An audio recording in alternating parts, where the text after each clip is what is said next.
Hello everyone and welcome to Vlinko's channel. In today's video I will show you how to fix your Logitech mouse scroll wheel not working. And now let's get started.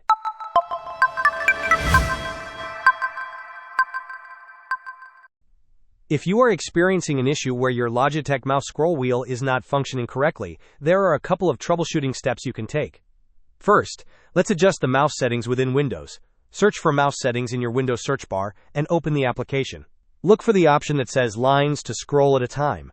You can try increasing this value slightly, or select the option for multiple lines at a time.